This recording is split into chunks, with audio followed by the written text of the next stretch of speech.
हमारे इस लव और रिलेशनशिप के चैनल में आपका फिर से एक बार बहुत बहुत स्वागत है। आजकल बड़े बड़े बिजनेस चलते हैं, बड़े बड़े देश चलते हैं, बड़ी बड़ी कंपनियां चलती हैं और वो अच्छी तरह से मैनेज भी कर सकते हैं।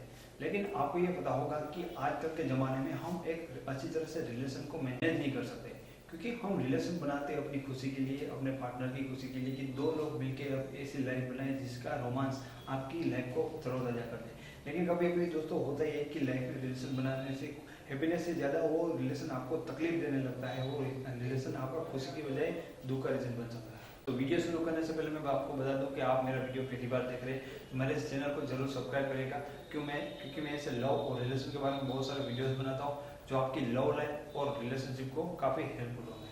तो सबसे पहले बात करते हैं कि इस दुनिया में आकर हम रिलेशन बनाते क्यों हैं। आपको पता है कि इस दुनिया में इंसान अकेला आता है और अकेला ही जाता है, लेकिन इसका मतलब बिल्कुल ये नहीं कि वो पूरी जिंदगी अपनी लाइफ में अकेला रहे। हमें रिलेशन की बहुत ज़रूरत होती है, क्योंकि रिलेशन के बिना हमारी लाइफ का कोई रोमांस नहीं होता, कोई खुशी नहीं होती, कोई हैप्पीनेस नहीं होती। तो हमारे लिए रिलेशन बनाना बहुत ही इंपॉर्टेंट होता है। और रिलेशन का एक सिंपल मतलब है कि हम खुश होने के लिए अपने लाइफ में रिलेशन बनाते हैं।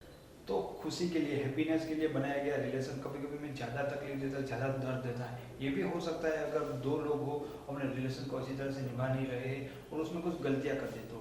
लेकिन मैं आपको समझाऊंगा रिलेशन में हमेशा किस तरह से खुश रहे। तो अच्छे रिलेशन के लिए सबसे इम्पोर्टेंट पहली चीज होती है वो है अंडरस्टैंडिंग। दो लोगों के बीच कितनी अच्छी अंडरस्टैंडिंग है वो डिपेंड करते हैं कि आपका रिलेशन कितना अच्छा होता है, कितना बुरा होता है। तो यहाँ पे आपको अंडरस्टैंडिंग को क्रिएट करना चाहिए कि आपका पार्टनर आपसे किस तरह से बात करता है। तो उसका क्या मतलब है, आपका पार्टनर के कभी दुखी होता है, कभी खुश होता है, आपको उनके फेस को देख के ये सारी चीज़ें पता हो जाती है। जब बिना बताए आपका पार्टनर की बात आप समझ सकते हो, उसे कहते हैं गुड अंडरस्टैंडिंग। तो आपको इन चीज़ पे काम करना होगा कि आप अपने पार्टनर को कितना जानते हो, कितना पहचानते हो। ये अंडरस्टैंडिंग की चीज़ें आप में विकसित होगी। इसलिए सिंपल तरीका है कि जितने टाइम अपने पार्टनर के साथ आप टाइम स्पेंड करोगे तो आपको पता चल जाएगा कि उनको क्या चीज़ें अच्छी लगती है, क्या चीज़ें बुरी लगती है। इस हिसाब से आप रिएक्ट करोगे, इस हिसाब से आप उनके साथ व्यवहार करोगे। तो ये एक चीज़ होती है कि आपका जो अंडरस्टैंडिंग पावर है जितना अच्छी तरह से आप डेवलप करते हैं अपने रिलेशन में, तो आपके रिलेशन में कभी प्रॉब्लम्स आने की संभावना बहुत ही कम हो जाती है। यहाँ पे अंडरस्टैंडिंग नाम की ये चीज़ है आपके रिलेशन में बहुत ही ज़्यादा अपना रोल अदा करती है। तो आपको समझना चाहिए कि आपकी और उनकी अंडरस्टैंडिंग कितनी अच्छी है या कितनी बुरी है। इस कंडीशन को आपको जानना चाहिए। अगर आपको ज़रूरत लगती है तो आपकी अंडरस्टैंडिंग बढ़ानी चाहिए। इसलिए आपको अपने पार्टनर को और जानने की और परखने की ज़रूरत होती है। तो अंडरस्टैंडिंग बहुत मायने रखती है, ये चीज़ आपको याद रखना चाहिए।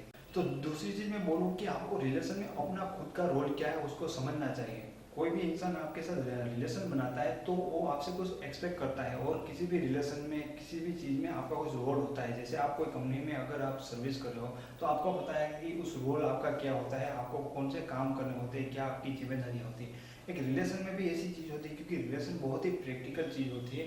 अगर आप कोई बॉयफ्रेंड हो तो आपको पता होगा कि आपको गर्लफ्रेंड को सिक्योर फील कराना, उनकी केयर करना, उनकी जो भी एक बॉयफ्रेंड का रोल होता है, अपने रोल को खुद को समझना चाहिए कि मेरा क्या रोल है और मेरी गर्लफ्रेंड होगी वो मुझसे क्या एक्सपेक्ट करती होगी, मुझे किन किन चीज़ों पे और मुझे कितना टाइम देना है। ये आपका रोल आपको बहुत ही क्लियरली अच्छी तरह से पता होना चाहिए कि एज ए बॉयफ्रेंड या एज ए गर्लफ्रेंड मेरा क्या रोल हो सकता है मेरे रिलेशन में। क्योंकि आपको पता होगा कि आपका रोल क्या है तो कोई चांसेस ही नहीं आपके रिलेशन में कोई प्रॉब्लम्स आए। तो एक हैप्पी रिलेशन के लिए ये भी चीज़ है कि आपकी अच्छी अंडरस्टैंडिंग होनी चाहिए रिलेशन के बारे में, आपके पार्टनर के बारे में, और आपको अपना रोल भी पता होना चाहिए। तीसरी चीज़ मैं बताता हूँ कि कोई लोग रिलेशन में आता है आपके साथ तो आपको ये समझना चाहिए कि वो इंसान आपके से क्या चाहता है।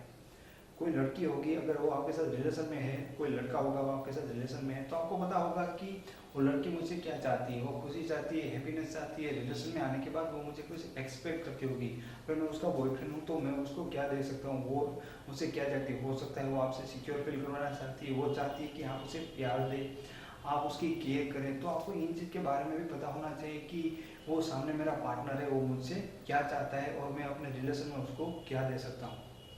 ये छोटी सी चीज़ है शायद आपको लगता होगा, लेकिन ये चीज़ आपको समझ में आ गई तो कोई सवाल ही नहीं उठता कि आपके रिलेशन में कभी ब्रेकअप हो, कभी लड़ाई झगड़े जैसी चीज़ आपके रिलेशन में आ ही नहीं सकती। क्योंकि आपको पता है कि आपके पार्टनर को आपसे क्या चाहिए।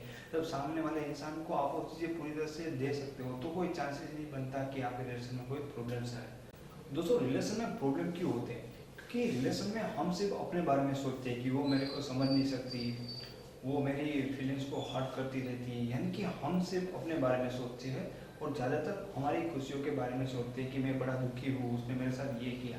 लेकिन हम ये चीज़ नहीं सोचते कि मेरा पार्टनर है वो क्या चाहता है, वो किन चीज़ से खुश होता है। हम अपनी खुशी के बारे में सोचते हैं।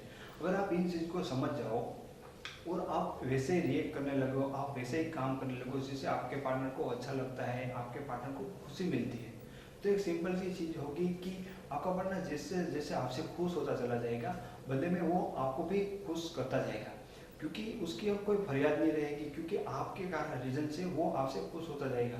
आपको पता चल गया कि आपका पार्टनर किस तरह से खुश होता है, उनकी खुशी किस में। आप वो चीज़ें करोगे तो अपना पार्टनर होगा वो भी आपसे खुश हो जाएगा। जब वो खुश होगा तो वो दूसरों के बारे में सोचते हैं। अगर हम दुखी होते हैं तो सिर्फ अपने बारे में सोचते हैं, लेकिन आपका पार्टनर आपसे बहुत ही बड़ा खुश है तो वो आपके बारे में सोचता है और वो ये सोचेगा कि मैं अपने पार्टनर को किस तरह से खुश कर सकता हूँ। तो ये बहुत ही बड़ा अच्छा फॉर्मूला है अपने रिलेशन में हमेशा हैप्पी करने रहने के लिए, कि आप अपनी खुशी के बारे में नहीं बल्कि अपने पार्टनर की खुशी के बारे में सोचें। ये सारी चीज़ें बहुत ही आपको हेल्पफुल करेगी। अगर आप मेरी इस बातों को समझ गए तो मतलब मान लो और इसी तरह से आपने कर लिया तो आपके रिलेशन में बहुत ही कम चांसेस है कि कभी प्रॉब्लम्स होंगे और आपके रिलेशन बहुत ही हेल्पफुल होगी।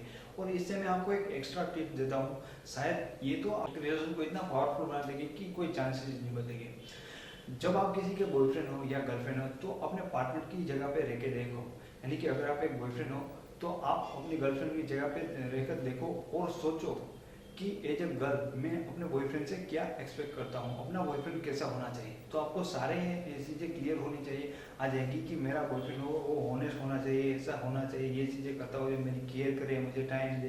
तो आपको पता चल जाएगा कि आपकी जो गर्लफ्रेंड होगी वो आपसे क्या एक्सपेक्ट करी होगी, वो उनको कैसा अच्छा लगता है। तो आप खुद अपने पार्टनर की जगह पे रहकर देखिए और सोचें कि मेरा पार्टनर कैसा होना चाहिए। तो आपको बहुत सारे आइडियाज़ मिल जाएंगे कि मुझे अपने रिलेशन में कैसे रहना है और अपने रिलेशन को हमेशा कैसे हैप्पी रखना है। तो दोस्तों ऐसे कुछ टिप्स अपने रिलेशन में हमेशा हैप्पी रहने के लिए। आई होप आपको ये वीडियो अच्छा लगा है। अगर अच्छा लगा है तो इसे प्लीज़ ज़रूर लाइक करिएगा। अपने कोई क्वेश्चन है रिलेशन में और आप इस वीडियो के बारे में कुछ कहना चाहते हो तो कमेंट में मुझे क्वेश्चन पूछ सकते हो। तो दोस्तों मेरे इस चैनल को सब्सक्राइब करना बिल्कुल ना भूलें, क्योंकि मैं इसे लव और रिलेशन के बारे में बहुत सारे वीडियोस बनाता हूँ जो आपको काफ़ी हेल्पफुल होंगे। तो फिर मिलेंगे कैसे दूसरे वीडियो के साथ, तब तक के लिए टेक केयर, थैंक यू।